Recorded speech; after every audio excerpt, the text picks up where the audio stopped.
Update: Milo Yiannopoulis has contacted The Telegraph following the distribution of his former book editor's comments on his unpublished manuscript. Yiannopoulis was the subject of mirth on Thursday after comments from his editor such as "Let's leave fecal waste analogies out of this chapter" were shared on Twitter. But, according to Yiannopoulis, his editor Mitchell Ivers had a different relationship with him when not editing Dangerous. Mitchell Ivers, the liberal gay editor Simon & Schuster put in charge of neutering its edgier conservative authors, hates Republicans and thinks they are all virulent homophobes. "He told me so himself," Yiannopoulis said in a statement sent to The Telegraph. Ivers said one thing in manuscript edits, but quite another when he was giggling and flirting with me. "I look forward to prevailing in court."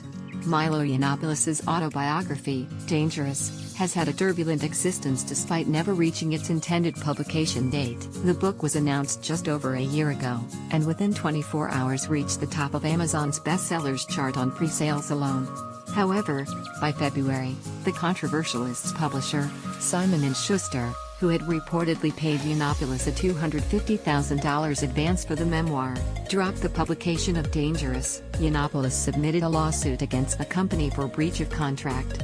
Writer and publisher Jason Pinter has shared what purport to be legal documents from Simon & Schuster's rebuttal to Yiannopoulis's July suit. They supposedly outline the publisher's problems with his manuscript, specifically, the chapters and arguments that needed more attention. The "Why Establishment Gays Hate Me" chapter needs a better central thesis than the notion that gay people should go back, and the closest to feminist chapter needed a stronger argument against feminism than saying that they are ugly unless and have caste. There needs to be a preamble on freedom of speech and political correctness that would be a short and serious statement here that sets out why you do what you do, without trolling, without bombast, without name-calling, and without ego.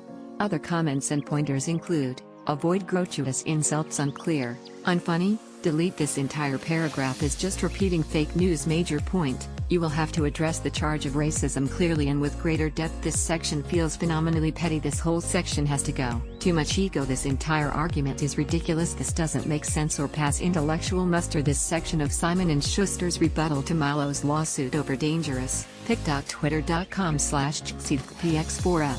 Jason Pinter, @JasonPinter, December 27, 2017. Yiannopoulis, 33, is best known as a writer for the alt-right news website Breitbart, where he worked as a senior editor until February this year. He published Dangerous through his own publishing company, Dangerous Books. In July, Yiannopoulis was banned from using Twitter by the social network in July 2016, and has since increased his output on Facebook, where he maintains a following of 2.5 million people. He is yet to publicly comment on Simon & Schuster's